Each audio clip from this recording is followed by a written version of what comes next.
ஹல்லேலூயா. ஆண்டவராய் இயேசுவின் நாமத்தினாலே உங்களை மீண்டும் வாழ்த்துகிறேன். கர்த்தர் 4 மாதமாய் நம்ம நடத்தி வந்திருக்கிறார். ஹல்லேலூயா. இந்த 5வது மாதத்துல இந்த முதல் நாளிலே நன்றி சொல்லும்படியா வந்திருக்கிறோம். இயேசு இடத்துல 10 பேர் வந்தார்களாமா. 10 பேர் என்ன செய்தார்கள்? சுகம் பெற்றார்கள். ஆனா சுகம் பெற்றவர்கள் 9 பேர் என்ன செய்யல, எங்கே போனார்கள் தெரியல. ஆனா ஒருவன் கடவுளுக்கு நன்றி சொல்லும்படி வந்திருக்கிறான். ஹல்லேலூயா. இந்த நாளிலே நன்றி சொல்லும்படியாக நாம் கடந்து வந்த எல்லா பிள்ளைகளையும் கர்த்தர் குடும்பங்களை ஆசீர்வதிப்பதாக. ஒரு வசனத்தை கர்த்தர் உள்ளத்திலே பேசின ஒரு வசனத்தை நாம் வாசிக்க கேட்க போகிறோம். மீகா எழுதின புஸ்தகத்துல மீகா 2வது அதிகாரம் 13வது வசனத்தை வாசிப்போம். தடைகளை நீக்கி போடுகிறவர் அவர்களுக்கு முன்பதாக நடந்து போகிறார். அவர்கள் தடைகளை நீக்கி வாசலால் உட்பிரவேசித்து கடந்து போவார்கள். அவர்களுடைய ராஜா அவர்களுக்கு முன்பதாக போவார். கர்த்தர் அவர்கள் முன்னணியில் நடந்து போவார். ஹல்லேலூயா. இந்த நாட்கள் ஆண்டவர் நம்மளுக்கு வார்த்தை சொல்லுகிறது, தடைகளை உடைத்து போடுகிற கர்த்தர் நமக்கு முன்பதாக கடந்து போகிறார். ஹல்லேலூயா. நம்முடைய வாழ்க்கையில எத்தனையோ ஒரு தடை நம்மளுடைய வாழ்க்கையில தினந்தோறும் நான் ஜெபிக்கிறேன், ஆலயத்துக்கு வருகிறேன், ஆலயத்துக்குள்ள எல்லா காரியத்தையும் நான் செய்து கொண்டிருக்கிறேன். ஆனா என் வாழ்க்கையில ஏதோ ஒரு தடை என்ன செய்து இருந்து கொண்டே இருக்கிறது. இந்த தடை தேவன் எப்ப உடைப்பார் என்று நம்மளுக்கு தெரியாம இருக்கிறதே என்று நினைத்து கொண்டிருக்கலாம். ஆனா இன்றைக்கு இந்த மே மாதம் இந்த 1ஆம் தேதியில ஆண்டவர் நம்மளுக்கு சொல்லுகிற காரியம், தடைகளை உடைத்தவர் உங்களுக்கு முன்பதாக கடந்து போகிறார். ஹல்லேலூயா. அது எப்படிப்பட்ட தடையா இருந்தாலும் இயேசு உடைத்து போட்டு விடுவார். ஹல்லேலூயா. மனிதனால் சொல்றாங்களே, இந்த கல்லை யார் புரட்டுவா சொல்லி கொண்டிருக்கிற வேளையிலே, இந்த கல் பெரிய கல்லா இருக்கிறதே, யார் இந்த கல்லை புரட்டக்கூடும் என்று சீசர்கள் நினைத்து கொண்டு போகும்போது அவர்களுக்கு முன்பதாகவே தேவ தூதர்கள் கல்லை புரட்டி வைத்திருந்தார்கள். ஹல்லேலூயா. இன்றைக்கு அதே போலதான் தேவன் உங்களுக்கு முன்னை போய் உங்களுக்கு முன்பதாக இருக்கிற எல்லா தடைகளையும் தேவன் உடைத்து போடுவார். ஹல்லேலூயா. உடைத்து போடுறது மட்டுமல்ல, புதிய உங்களுக்கு ஆசீர்வாதத்திலே கர்த்தர் உங்களை நடத்த போகிறார். ஹல்லேலூயா. தடைகள் 3 விதமான தடைகள் நம் மனிதனுக்கு வருமாமா. 3 விதமான தடை என்று சொன்னால், முதலாவது தடை மனுஷர்கள் மூலியமா என்ன செய்து நம் வாழ்க்கையிலே தடை வருது. இன்னொரு தடை பிசாசு மூலியமா ஒரு தடை வருது. 3வது தடை நாமளே சில நேரங்களை என்ன செய்கிறோமா, தடையை கொண்டு வருகிறோமா. இந்த 3 தடைகளையும் தேவன் இன்றைக்கு அவர் எப்படி உடைக்க போகிறார் என்று சொல்லி இன்னைக்கு கொஞ்சம் சுருக்கமாய் பார்க்க போகிறோம். உபாகம் புஸ்தகத்துல 1 அதிகாரத்துல 30வது வசனத்தை வாசிங்க. உங்களுக்கு முன் செல்லும் உங்கள் தேவனாகிய கர்த்தர் நாமே எகிப்திலே உங்களோடு இருந்து உங்கள் கண்களுக்கு முன்பதாக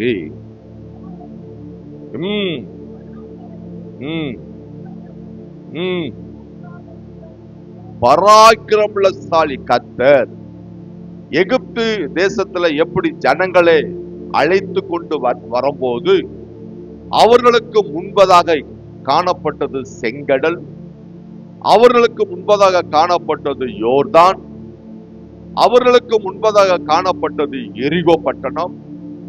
இது எல்லாமே அவர்களுக்கு ஆசீர்வாதத்துக்குள்ளே, கானான் தேசத்துக்குள்ளே போகக்கூடாதபடிக்கு இது எல்லாமே தடையாக காணப்பட்டது.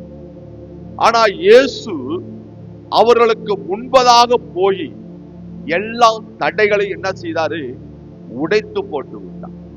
அதே மோசே அருமையான சொல்லுவாரு, ஆண்டவரே, உங்களுடைய சமூகம் என் கூட இல்லாவிட்டால் என்னை எந்த இடத்துல என்ன செய்யாத, கொண்டு போகாது. உங்களுடைய சமூகம் இல்லாவிட்டால் என்னை எந்த இடத்துக்கும் கொண்டு போகாது.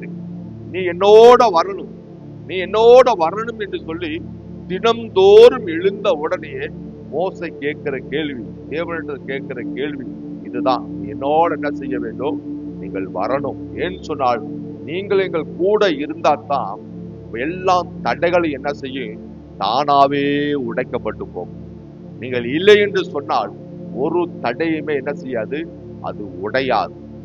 முதலாவது தடை என்ன செய்யுது என்று சொன்னால் மனிதன் மூலியமாய் வருகிற தடை. எஸ்தரா புஸ்தகம் 4:24 வாசிப்போம். எஸ்தராவின் புஸ்தகம் 4:24.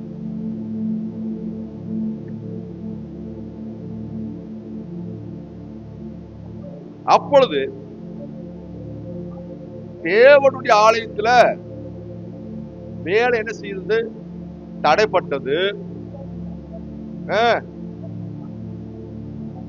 வருஷம் நிறுத்தப்பட்டது. ஆலயம் கட்டப்படுற வேளையில மனிதர்னால என்ன செய்யப்பட்டது, தடை செய்யப்பட்டது. அநேக நம்முடைய வாழ்க்கையில மனுஷ மூலியமாய் அநேக தடைகள் என்ன செய்யலாம், நம்மளுக்கு காணப்பட்டு கொண்டே இருக்கிறது. மனுஷ மூலியமாக அநேக தடைகள், மேல போக கீழே இறங்க, மேல போக கீழே இறங்க, மனுஷ மூலியமாய் அநேகருடைய வாழ்க்கையில தடை காணப்பட்டு கொண்டிருக்கிறது. பாருங்க, அதே மத்தேயு சுவிசேஷத்துல நீங்க 16:22 நீங்கள் வாசிக்கும் போது அந்த இடத்துல இயேசுவை பேதுரு என்ன செய்தாரமா, தனியா கூட்டிட்டு போய், பேதுரு இயேசுவை தனியா கூட்டிட்டு போய், நீ என்ன செய்யக்கூடாது, உனக்கு இந்த காரியம் நேரிடக்கூடாது. உடனே இயேசு சொல்லுகிறாரு, அப்பாலை போ சாத்தானே, அப்பாலை போ சாத்தான். பாத்தீங்களா, மனுஷன் தேவனுடைய ராஜ்யத்துல பிரவேசிக்க கூடாதபடி, ஆசீர்வாதத்தை சுதந்திரிக்க கூடாதபடி மனுஷன் ஏதோ ஒரு வழியில நம்மளுடைய வாழ்க்கையில என்ன செய்வான், தடைகளை கொண்டு வந்தே இருப்பான். இந்த தடைகளை கர்த்தருக்கு உடைத்து போடும்படியாதான் நம்முடைய வாழ்க்கையில இருந்து வந்திருக்கிறார்.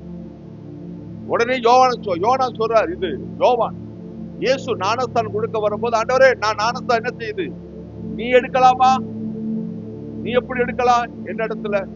அதுக்கு இயேசு சொல்றாரு, ஞானஸ்தானம் எடுக்கிறதுக்கு என்ன செய்யாத, தடை பண்ணாது. மனிதன் இப்படித்தான் ஏதோ ஒரு வழியில நம்ம வாழ்க்கையில தடைகளை கொண்டு வந்து கொண்டே இருப்பான். ஆனா தேவன் இன்றைக்கு நம்முடைய எல்லா தடைகளை உடைக்கும்படியாதான் தேவன் மத்தியில நமக்கு இறங்கி வந்திருக்கிறார். அல்லேலூயா. இரண்டாவது தடை யார் என்று சொன்னால் பிசாசானவன் தடையை கொண்டு வருகிறான். பிசாசு என்ன செய்யறான், தடையை கொண்டு வருகிறான். மார்க்கு சுவிசேஷம் 2வது அதிகாரம், 5வது அதிகாரம் 3-4 வாசி. மத்தேயு 5வது அதிகாரம். கல்லறைகளில் இருந்தது, அவனை தங்களினாலும் கட்ட ஒருவனாலும் கூடாது இருந்தது. பிசாசு ஒரு மனிதனை எப்படிப்பட்டு வச்சிருக்கிறான், கட்டி வைத்திருக்கிறான். சங்கிலினாலே கட்டி வைத்து விட்டு அவன் எங்கே போட்டு கொண்டிருக்கிறான், கல்லறைகளே வைத்திருக்கிறான். ஒருவனும் அவனை என்ன செய்ய முடியல, அடக்க முடியல. மனிதன் தடை கொண்டு வந்தாலும் நாம என்ன செய்ய முடியல, அதை எப்படி கொண்டு வராலும் நம்மளுக்கு தெரியாத ஒரு சூழ்நிலை இருக்குது. அந்த தடைகளை இயேசுதான் உடைக்க வேண்டும். இரண்டாவது தடை பிசாசு கொண்டு வருகிறான். சங்கிலினாலே கட்டப்பட்டு இருக்கிறான். அடிக்கடி சொல்லிக் கொண்டு இருப்போம், பிசாசு நம்மளுக்குள்ள வரும்போது நம்மளுக்கு தெரியாது, ஆனா போகும்போது நம்மளுக்கு தெரியும். அதை அலக்களித்து விட்டு போவான். பரிசுத்தாவி வரும்போது நம்மளுக்கு தெரியும். ஒரு அக்கினியாவும் ஒரு மகிமையாவும் நம்முடைய கண்கள் திறக்கப்பட்டவர்களாகவும் இறங்கி வருவார். ஆனா பரிசுத்தாவியானவர் நம்மளை விட்டு போகும்போது யாருக்குமே தெரியாது, இருக்கிற போலவே இருக்கும். அதுதான் நம்ம சிம்சோனுடைய கதை உங்களுக்கு எல்லாத்துக்கும் தெரியும். அதே போலதான் இந்த இரண்டையும் அடக்கிறதுக்கு யாருனால முடியும் என்று சொன்னால் தேவனால மட்டும்தான் என்ன செய்ய முடியும், இது அடக்க முடியும், இந்த தடையை உடைக்க முடியும். ஹல்லேலூயா. மூன்றாவது தடை என்ன செய்யுதா, நம்மளே என்ன செய்யறோம், சில நேரங்களில் தடைகளை கொண்டு வருகிறோம். நம்மளே எப்படி தடைகளை கொண்டு வருகிறோம்? அதான் யோவான் புஸ்தகத்தில் நீங்கள் யோவான் 11 வாசிக்கும் போது 11:21 வாசிக்கிறேன். யோவான் 11:21. மார்த்தா இயேசுவிடத்துல வந்து, ஆண்டவரே நீ இங்க இருந்திருந்தா என் சகோதரன் மரித்திருக்க மாட்டான். யாரு? மார்த்தாள் சொல்லுகிறார், நீ இங்க இருந்திருந்தா என் சகோதரன் என்ன செஞ்சிருக்கான், மரித்திருக்க மாட்டானே என்று சொல்லும் போது இயேசு சொல்லுகிறார், நான் வந்து என்ன செய்ய போறவன எழுப்ப போறேன் அப்படின்னு சொல்லுகிறான். ஆனா இவளுக்குள்ள என்ன இருக்குது தடை? 39 வாசிங்களேன். யோவான் இயேசு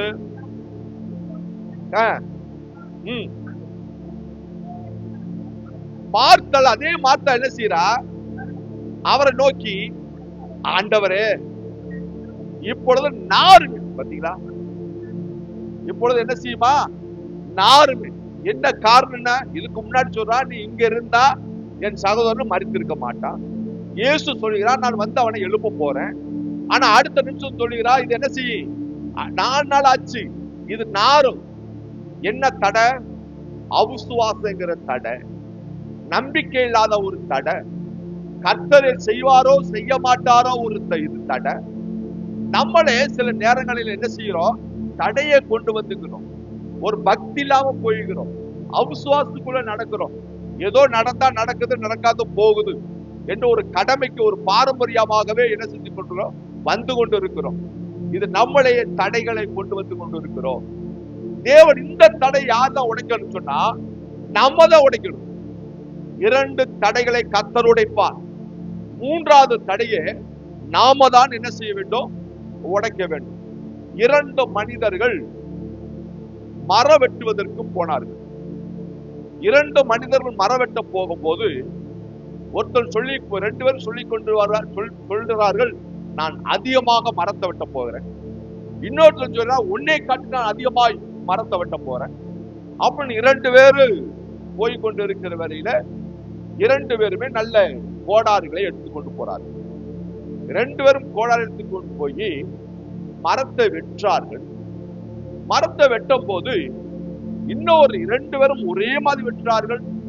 2 பேருக்கும் ஒரே மாதிரி கோடாரி வெட்டி இன்னொரு பார்க்கும் போது சாயங்காலம் ஆகிவிட்டது. இன்னொருத்தனை பார்க்கும் போது அதிகமான மரம் இருக்குது, இன்னொரு மரம் இன்னொரு வெட்டும் போது கொஞ்சமா இருக்கிறது. அவன் நினைத்தான், நாளைக்கு இவனை காட்டிலும் நான் அதிகமாய் வெட்டி விடுவேன் என்று சொல்லி நாளைக்கு வெட்ட வருகிறான். நாளைக்கு வெட்ட வரும்போது அதே நேரத்துல ஒருத்தன் மரம் அதிகமா இருக்கிறது, இன்னொருத்தனுடைய மரம் கம்மியா இருக்கிறது. இப்ப அவன் செய்கிறான், நாளைக்கு இவனை காட்டிலும் நான் அதிகமா வெட்டி விடுவேன், நான் என்ன செய்ய மாட்டேன், தண்ணி கூட குடிக்க மாட்டேன், சாப்பிட கூட போக மாட்டேன், நான் அந்த மரத்தை வெட்டி கொண்டு அவனை காட்டிலும் அதிகமா வெட்டி விடுவேன் சொன்னான். இன்னொரு மனிதன் 2 பேரும் வெட்ட போகிறார்கள். ஒரு மனுஷன் அசால்ட்டா என்ன செய்யறான், வெட்டுகிறான், கொஞ்ச நேரம் உட்கார்றான், சாப்பிடுகிறான், தண்ணி குடிக்கிறான், மறுக்க வெட்ட போகிறான். இன்னொரு மனிதன் வெட்டி கொண்டே இருக்கிறான், தண்ணியும் குடிக்கல, சாப்பிடல, அவனை காட்டில் நான் அதிகமாய் வெட்டி விடுவான். ஆனா சாயங்காலம் பார்க்கும் போது அந்த ஒன்றுமே சாப்பிடாம தண்ணி கூட குடிக்காம வெட்டனுடைய வாழ்க்கையை பார்க்கும் போது அதே கொஞ்சம் மரம் தான். இந்த மனுஷன் தண்ணியை குடிக்கிறான், சாப்பிடுறான், கொஞ்ச நேரம் ஓய்வு எடுக்கிறான், மறுக்க வெட்டுகிறான், அவனை காட்டிலும் அதிகமாய் வெட்டுகிறான். காரணம் என்ன? காரணம் என்ன? கோடாரி என்ன செய்கிறான் என்று சொன்னால், இவன் வெட்டுகிறவன் ரெஸ்ட் எடுக்கிற நேரத்துல, சாப்பாடு நேரத்துல கோடாரி என்ன செய்கிறான், தீட்டுகிறான், நல்ல ஷார்ப் பண்ணுகிறான், போய் வெட்டுகிறான். ஆனா இவனுக்கு அந்த ஷார்ப் பண்ணல, ஷார்ப் பண்ண தெரியல. என்ன செய்கிறான், அவன் எப்போயும் போய் வெட்டுகிறான், போனார் யான், அது மழுங்கி போய்விட்டது. எனக்கு பிரியமானவர்களே, நம்முடைய வாழ்க்கையில என்ன தடை? தினந்தோறும் நம்ம வாழ்க்கையில வெற்றி அடைய வேண்டுமா? தினந்தோறும் நம்முடைய வாழ்க்கையில சார்பா இருக்க வேண்டுமா? தினந்தோறும் நம்முடைய வாழ்க்கையில ஆசீர்வதிக்கப்பட வேண்டுமா? தினந்தோறும் தேவன் நம்ம கூட இருக்க வேண்டுமா? நம் எல்லாரு காட்சியிலும் வெற்றியுள்ள வாழ்க்கை வாழ வேண்டுமா? ஒன்றே ஒன்றுதான், நாம் தினந்தோறும் தேவன் நமக்கு முன்பதாக இருக்க வேண்டும். இருப்பதற்கு காரணம் என்ன? தினந்தோறும் நம் தேவனை ஜெபிக்கிறவா இருக்க வேண்டும். தினந்தோறும் தேவன் வேத வாசிப்பா இருக்க வேண்டும். அதான் தாவீது சொல்கிறான், சங்கீதம் 16:8, அப்போஸ்தலர் 2:25 சொல்லுகிறது, என் தேவனை முன்னாடி வைத்திருக்கிறேன், அவரை நான் முன்னாடி நோக்கி கொண்டு இருக்கிறேன், அவர் என் முன்னாடி இருந்து கொண்டு இருக்கிறார். அதனால நான் என்ன செய்யறேன்? அவள் வலது பரிசத்தில் இருக்கிறபடினாலே நான் ஒருபோதும் அசைக்கப்படுவதில்லை. அல்லேலூயா. தேவனுக்கு முன்பதாக இருந்தால் நாம் ஒருபோதும் அசைக்கப்பட மாட்டோம். நாம் மனிதன் தடையும் பிசாசு கொண்டு வர்ற தடையும் தேவன் உடைத்து போட்டு நாம் நம்முடைய தடையை நாம் ஆயத்தமாகி தினந்தோறும் தேவ சமூகத்தில் இருக்கிறவர்களாய் தேவனை எப்பொழுது முன்பதாக நிறுத்தும் போது தேவன் நம்மளை ஆசீர்வதிக்கிறவர் இருக்கிறார். எல்லா தடைகளை இந்த மாசம் உடைத்து போட்டு நீங்கள் அற்புதமாய் நடத்த போகிறார். அல்லேலூயா. அதே மீகா 2 அதே 13 அதே வாசிகளை பார்க்கலாம்.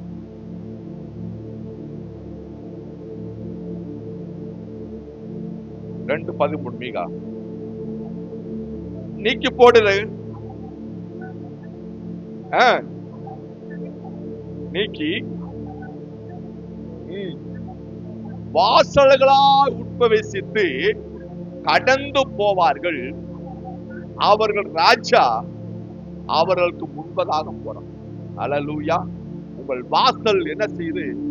அடைக்கப்பட்ட வாசல் தேவனுக்கு எல்லாம் திறக்க போகிறார். எந்தெந்த வாசல் ஆசீர்வாதமான வாசல், எந்தெந்த வாசல் பிசாசினால் நம்மளுக்கு கொண்டு வர அடைக்கப்பட்ட வாசல், மனுஷனால் அடைக்கப்பட்ட வாசல், சரீரத்துல விளைவினால் அடைக்கப்பட்ட வாசல், இது எல்லாமே இன்னைக்கு தேவன் உடைத்து அந்த வாசலுக்குள்ள பிரவேசிக்க போறேன். எப்படி அந்த வாசல் திறக்குமா? எப்படி நீங்கள் பிரவேசிக்குமா? ஒன்று சொல்ற வாசிங்க. ஏசியா தீர்க்கதரிசி புஸ்தகம் 45:1 வாசிப்போம். ஏசியா 45:1. கர்த்தராகிய நான் அபிஷேகம் பண்ணினேன், கோரேசுக்கு முன்பதாக ஜாதிகளை கீழ்ப்படுத்தி ராஜாக்கள் இடைக்கட்டுகளை அவிழ்க்கும்படிக்கு அவளுக்கு முன்பதாக வாசல்கள் என்ன செய்யாதாமா? பூட்டப்படாது இருக்கும். வாசல் உங்கள் என்ன செய்யாது? பூட்டப்படாது. தேவன் தடையை உடைத்தார் என்று சொன்னார், உங்கள் வாசல் ஒருபோது என்ன செய்யாது? பூட்டாது. தேவன் ஒரு வாசலை திறப்பான் என்று சொன்னால் எந்த மனுஷனும் பூட்ட முடியாது, எந்த பிசாசும் பூட்ட முடியாது, எந்த உலகத்து காரியங்களும் பூட்ட முடியாது. அல்லேலூயா. அந்த வாசலுக்குள் நீங்கள் பிரவேசிப்பீர்கள். அது பிரவேசிக்கும் போது என்ன நடக்குமா? அதே 4வது வசனத்தை வாசிக்க பார்க்கலாம். வெங்கல கதவுகளை உடைத்து இரும்பு தாழ்பாள்களை முறித்து போட்டு அந்தகாரத்தில் இருக்கிற பொக்கிஷத்தையும் ஒளிப்பிடத்தில் இருக்கிற முதலைகளையும் உங்களுக்கு கொடுக்க போகிறார். அல்லேலூயா. வாசல் திறக்கும் போது இன்றைக்கு உங்களுக்கு உடைக்கப்பட்ட வாசல் எல்லாம் தடைகளை உடைத்து வாசலை திறந்து, அல்லேலூயா, அந்தகாரத்தில் இருக்கிற பொக்கிஷத்தையும் ஒளிப்பிடத்திற்கு புதையலையும் உங்களுக்கு தந்தது மட்டுமல்ல, உங்களுக்கு புதிய வாசலை திறப்பார், புதிய ஆசீர்வாதத்தை உங்களுக்கு கொடுப்பார், புதிய வல்லமையை கொடுப்பார், புதிய வரங்களை கொடுப்பார், புதிய ஆசீர்வாதத்தை ஐஸ்வர்யத்தில் இன்று முதல் உங்களுக்கு கட்டளையிடுவாராக. ஆமென். அல்லேலூயா.